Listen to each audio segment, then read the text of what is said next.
বন্ধুরা, আজ বানিয়েছিলাম ডিম দিয়ে খিচুড়ি। চলো সেটাই তোমাদের সাথে শেয়ার করছি। আমাদের এখানে দুদিন ধরে খুব বৃষ্টি পড়ছিল, তাই একটু খিচুড়ি খেতে ইচ্ছা করলো।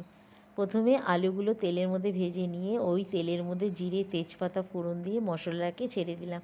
এই মশলার মধ্যে আদা রসুন পেঁয়াজ টমাটার কাঁচা লঙ্কা আর একটু কিছু বেসিক মশলা আর গরম মশলা দিয়ে ভালো করে কষিয়ে নিলাম। কষিয়ে নেবার পর ওর মধ্যে 3 রকম ডাল আর চাল নুন মিষ্টি দিয়ে ভালো করে কষিয়ে নিলাম। এই 3 রকম ডালের মধ্যে ছিল মুগ মসুর আর তুয়ার ডাল।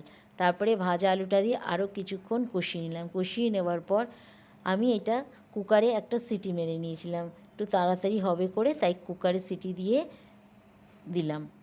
তারপরে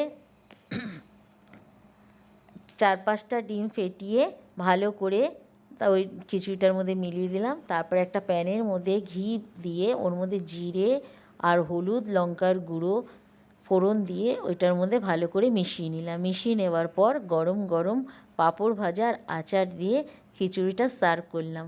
কেমন লাগলো জানিও কিন্তু বন্ধুরা, আর ভালো লাগলে পেজটাকে ফলো করো।